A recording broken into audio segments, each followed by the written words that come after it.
तो क्या बताते हैं कि जेता अंजन आंजिए चश्मों में चमकंते। आप पुण्यात्माओं, सत्संग के दौरान आपका एकाग्र चित्त होना चाहिए कि किस शब्द इस दास के मुख से निकले हैं। इनमें प्रत्येक के अंदर बहुत बड़ा रहस्य और आपके काम की बातें होती हैं।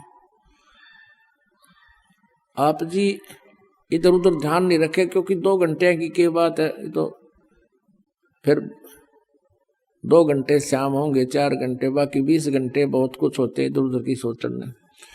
तो अब जैसे ये कई बार बताते हैं, कई भक्तों को शंकाएं भी रह जाती हैं। प्रत्येक को इंडिविजुअली नहीं बताया जा सकता, ना समाधान किया जा सकता। सत्संग इसलिए किया जाता है सामूहिक तौर पर, आपको कुछ ऐसे गुड़ रहस्य भी साथ में बताए जाते हैं जो आपको आवश्यक है। अब इसमें क्या शब्द आया है कि जेता अंजन आंजिए वो चश्मों में दिखनते। अंजन माने माया। जितना भी अंजन यानी भक्ति रूपी जो शक्ति तो ग्रहण करेगा, भक्ति धन, भक्ति माया, वो तेरी आंखों में चमकेंगी।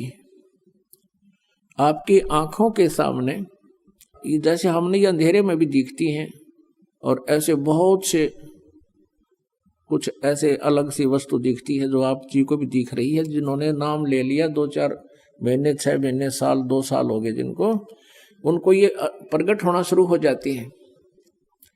आंखों के सामने थोड़ी सी दूरी पे सितार से नजर आएंगे, बहुत ज्यादा और भी काफी क्रियाएं अपने आप दृष्टिगोचर रहती। वो क्या है, हमारी जितनी भक्ति अंदर, हमारी भक्ति बढ़गी, उसका लेवल है, उसका प्रतीक है कि आपकी भक्ति इतनी हो चुकी है।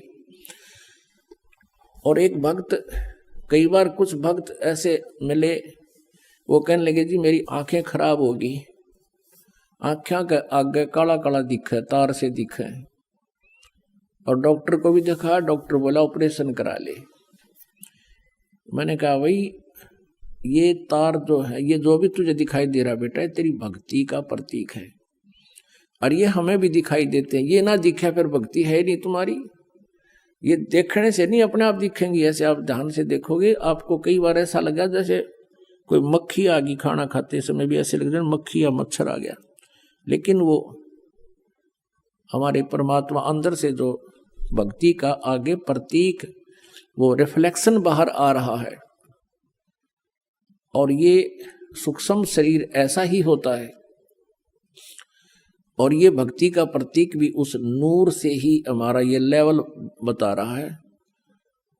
तो इस प्रकार चिंतित नहीं होना। बहुत से ऐसे भक्त हैं, एक कहने लगा जी मैं तो घर से बाहर नहीं निकलूं, देखूं जब मैंने दिखन लग जाए, मैंने डर गया कदे भूत हो। पुणात्माओं, पहले इस दास को बचपन से ही ये थोड़ा सा दिखाई देता था, ये पूर्व जन्म की जो कोई संस्कार डिपॉजिट रह रहा था ना, तो खोजिए पता नहीं कहाँ कहाँ देवता बनकर, राजा बनकर, और वो थोड़ा सा दिखाई देता था। ज्यादा से ज्यादा 1 इंच की लंबाई होगी, एक ही था वो, यानी इतनी ही शेष कमाई बची थी इस कलयुग में। वो पूर्व जन्म की डिपॉजिट भक्ति की पुण्य कमाई थी। और ये दास ये सोचा करता मेरी आंखें कुछ कमजोर हैं, इसलिए ये कुछ दृष्टि दोष है। जब उपदेश लिया, नाम लिया, 5-6 महीने के बाद देखा तो ये तो और गणा बढ़ गया। 1 साल के बाद तो विघ्न हो गया, और ज्यादा बढ़ गया। मैंने सोचा बड़ी बात दिक्कत आई। तो गुरुजी उसमें वृद्ध बहुत थे, 104-105 वर्ष की आयु हो चुकी थी हमारे पूज्य गुरुदेव जी की। उनसे ज्यादा समाधान नहीं करा पाया करते, क्योंकि और भी बहुत भगत थे। हमारा नंबर भी देर से आता था, कभी आता कभी नहीं आता था। तो एक दिन दाव लग गया, और दास ने यही प्रकरण उनसे कहा कि गुरुदेव ऐसे ऐसे, पहले तो ये छोटा सा था, अब ये बहुत बढ़ गया, लगता आंखें और वीक हो जाएंगी। तब वो हंसे, कहने लगे बेटा ये तो तेरी भक्ति बढ़ गई, और यही तो प्रतीक है। आज तक मेरे को किसी ने नहीं बताया कि मेरे साथ ऐसा है जो आज आपने आकर बताई है। इसे से दया भक्ति ना करते बाकी के। और ऐसा ही था उनके पास, कोई माया मांगना होता, कोई बेटे मांगना आया करता, कोई कार, कोई ठी, और वहां भी नाम ले लेते, और फिर माता ही घंटी बजाते, विष्णु देवी पर भी जाते, वह सारे थारा ईब समझ माई होता कर्म बिगाड़ रहे थे। ठीक है ना, उन्हें कुछ दिखा था, और क्या दिखना था।